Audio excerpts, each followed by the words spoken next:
Larry Bard, founder and editor-in-chief of today's Caregiver magazine and Caregiver.com, host of the 286 Fearless Caregiver conferences held across the nation to date, author of the new book about COVID-19 caregiving, You Are Not Alone, and your host for this video series, COVID-19 Caregiving Conversations.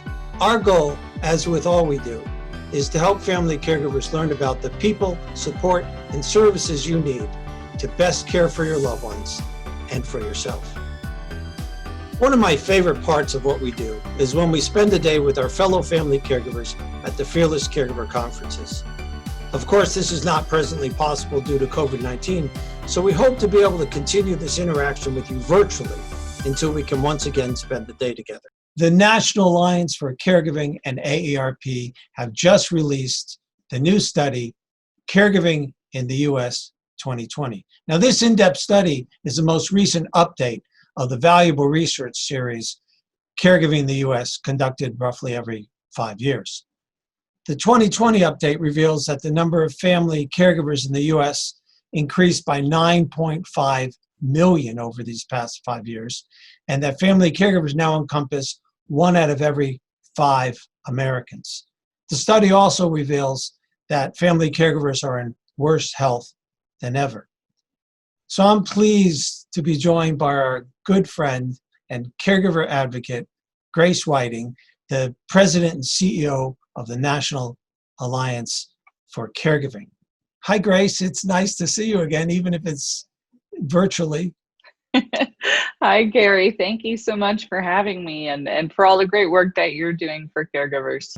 Can you share what Caregiving in the U.S. 2020 can tell us about caregiving in the U.S. during COVID-19? So one of the things a lot of people are talking about now is social isolation. I think the pandemic's only made that worse. I mean, we saw in our study 1 out of 5 people caregivers saying they felt socially isolated.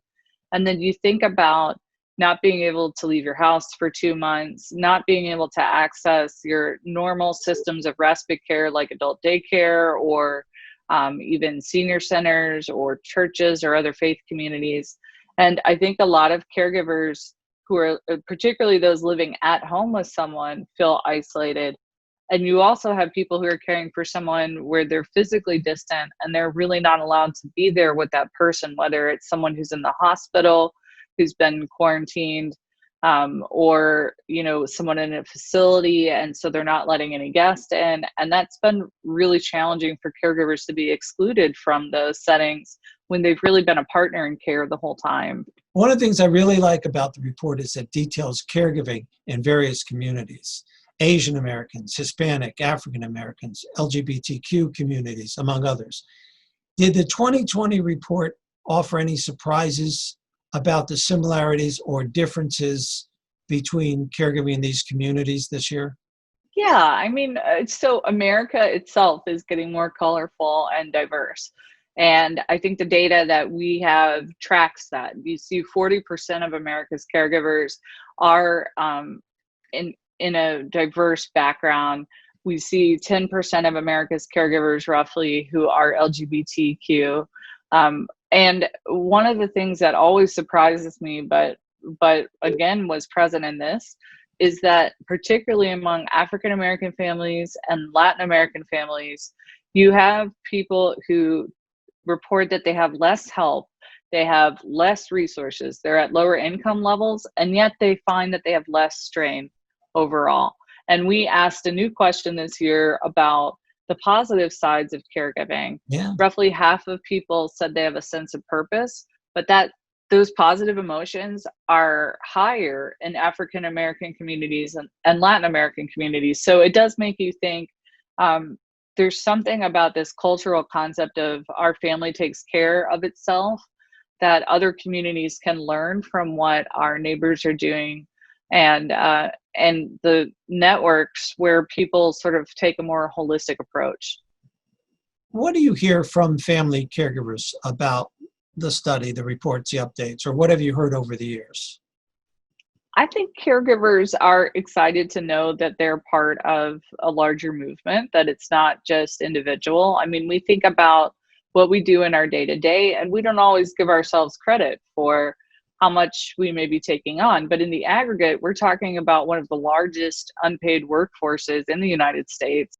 AARP, our partner, takes that data and then they amplify that and in their long-term scorecard report, and they estimate what the economic cost is. So the last estimate was $470 billion. That's how much it cost our economy for that unpaid labor. My predecessor, Gail Hunt, worked with AARP on the very first Caregiving in the US in 1997. So since then, roughly every 5 years, we've come back to repeat the study. And what's exciting about the 2020 version is that we actually trended the data. So you can actually see what has changed since 2015 to 2020. The other thing that we know has been helpful is information on what kinds of services would help.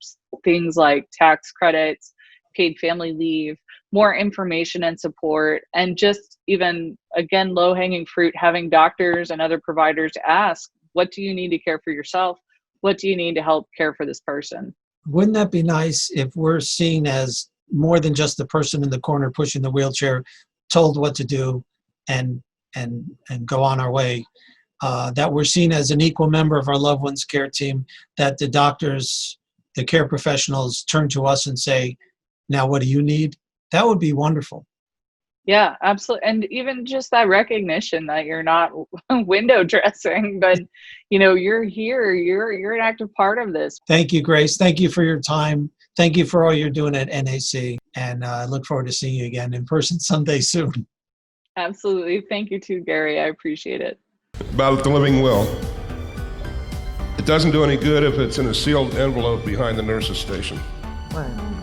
If somebody drops it off, make sure that you stand there while it's opened, 3-hole punched, read, and then put into the patient's notebook in the 3-ring binder.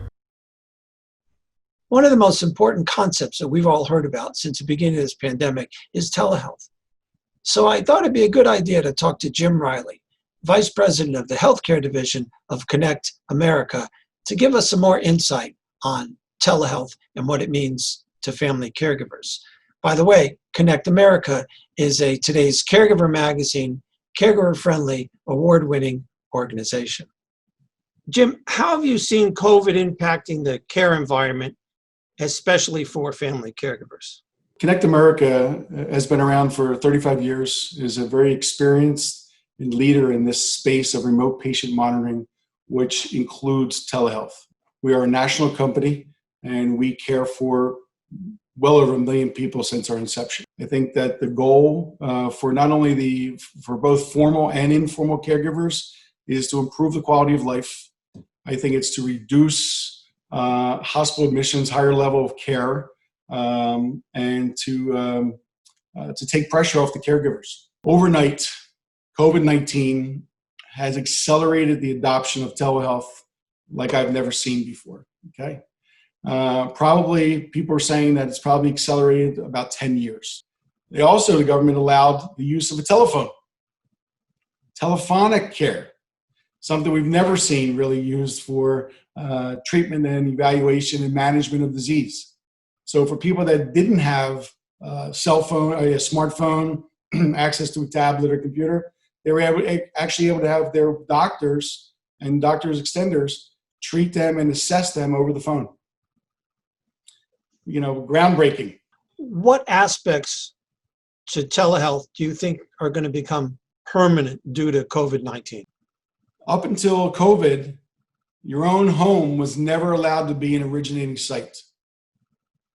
You had to be in one of several authorized sites, such as a federally qualified health center, maybe a dialysis center, a skilled nursing center, but it could never be your own home. So the only way that this is going to work for the masses is that cat can never go back in the bag.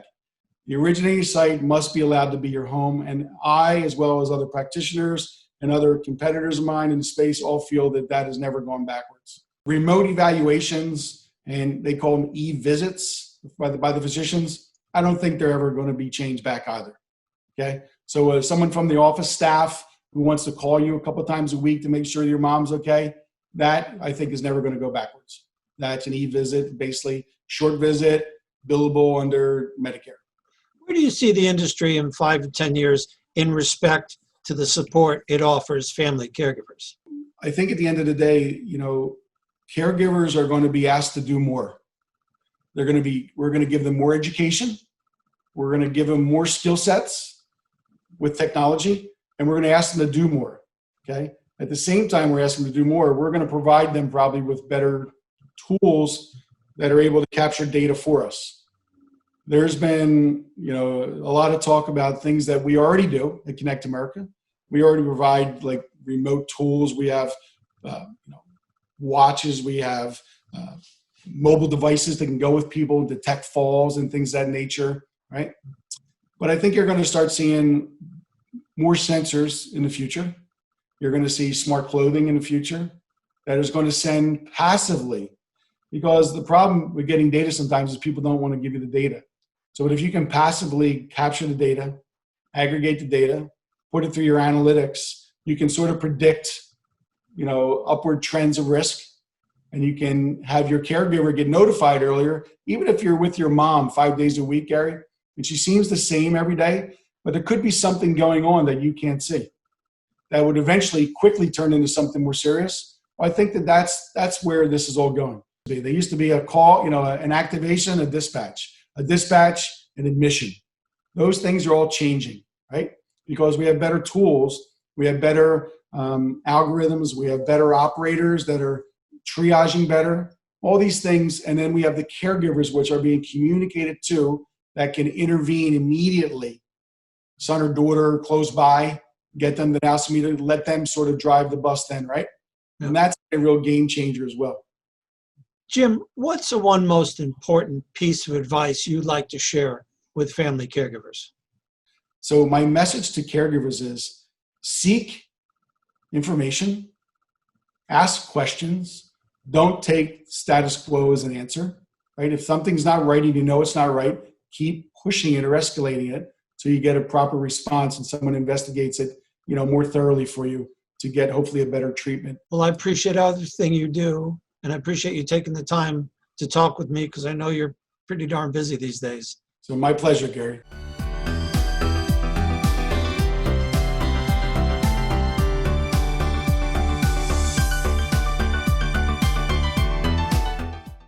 If your bank, if the state, if the federal government are coming at you looking for your Social Security, your bank account number, your passwords, your Medicare number, if they're the real players, they would already have that.